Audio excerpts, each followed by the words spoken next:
What is going on, boys and girls? It is Monday. We are live after a wild NFL Sunday. We were just talking before the show.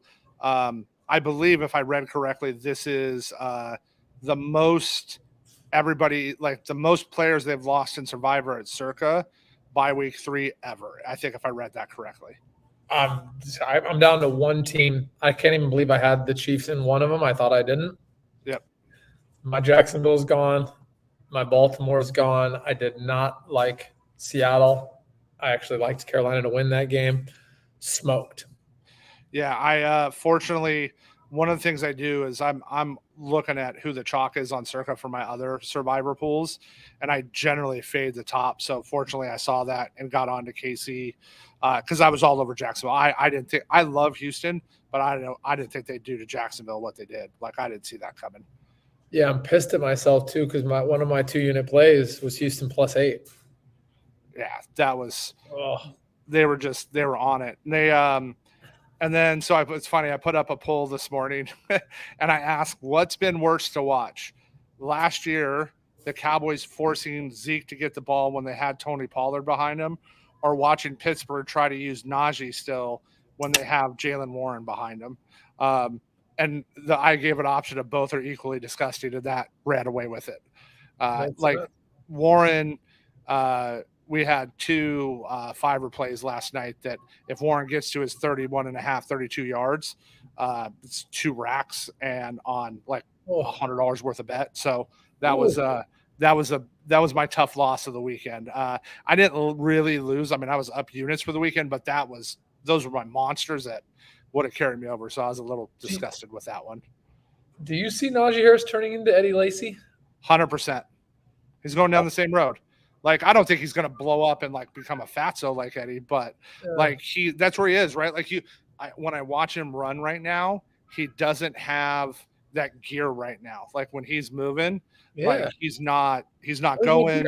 He looks stuck. And if you watch Warren run, it's just not even close.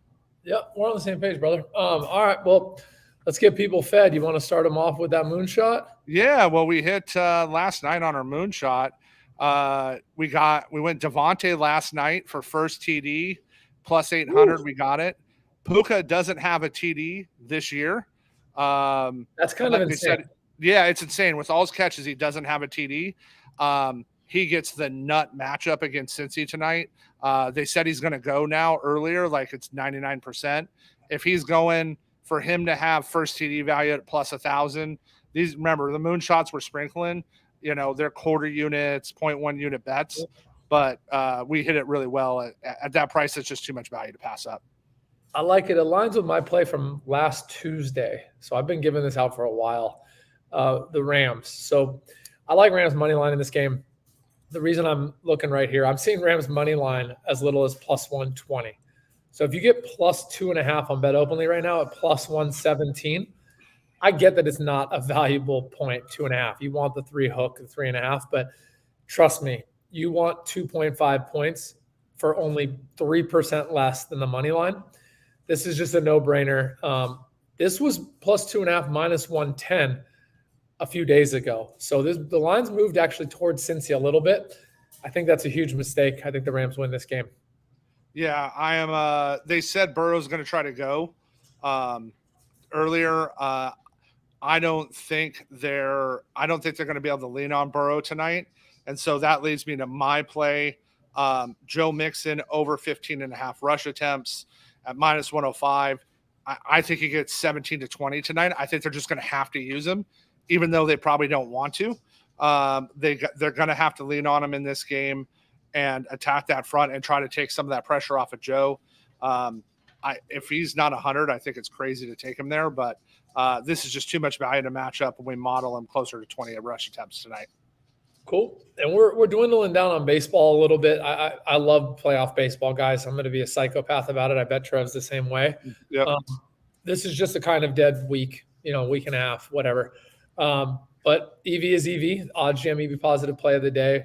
So far, remember, we're recording this right now. So a lot of the OddsJam plays pop up closer to game time when people are making bets on Bet Openly. But the Houston Astros plus 0.5, first 5. minus 120. We're showing this is off by 2%, 2% EV positive. And then this is, I think the books are just scared to take it up, but this lines up with our other plays. Our Bet Openly DFS play of the day, Puka over 70.5 receiving yards. He had the same destination last week. He was not going to play. He might only play, questionable. I think he's going to be fine. I've heard he's running tonight. Like I've heard from some sources. So smash this line at this. He's got a great matchup. You have seen how they're using him. He is in Cooper Kupp's role. He is going to get targeted. And Cincy is not going to be able to shut him down out of the slot. That's Cincy's weak spot is the slot. And that's where they'll play him a bunch. They'll get him off just the outside. And with his target share right now, this should be, he should have 100, should be his line, not 70.5. I like it, my dude. All right, my degens, lightning round. Trev and I are going to get you our 5 plays in the next minute or so. Trev, I'm going to hand you the mic for that moonshot. All right, moonshot. We hit Devontae Adams in the Sunday night game. We're going to Puka. This should not be plus 1,000. I get he hasn't scored a TD. The guy has too much volume. And if you're going to give me volume and they're going to target somebody and you're going to give me plus 1,000 when I can sprinkle, a 0.1 unit, 0.2 unit on it, give me that kind of upside. I love it. This aligns with my Rams plus 2.5 at plus 117 on Bet Openly. Plus 2.5 was minus 110 just a couple of days ago. Also, the money line is only plus 120. I know those aren't crazy valuable points, but take the 2.5 for only 3% less than plus 120. It's a no-brainer mathematically. Yeah, ask the Packers and the Patriot people how they feel about like 2.5 lines, right? With how that goes. This is just a simple play for me tonight. Joe Mixon over 15.5 rush attempts. We've seen Burrow's banged up. His calf isn't right. They're going to need to take the pressure off him. They're going to run the ball at that front of the Rams. They'll run away from Donald. They'll run to the other side. And I don't see him not getting 18, 20 attempts tonight. Sneaking in one of our last baseball plays before playoffs, Houston Astros plus 0.5 run, first 5, minus 120. Odds GM EV positive play of the day. Yep. And then moving on to our final play of the day, our Bet Openly DFS play of the day, Puka of the Rams over 70.5 receiving yards, minus 110. He had the same designation last week that he does this week. The books are just scared because if they move it, it's going to get hammered. So I think they're leaving this line there because they're trying to get some middle money. I think this is a smash over. I think he goes well over 100 yards tonight. I love it, brother. That's it, my dudes. All right. Let's go have a good day. Later. Later.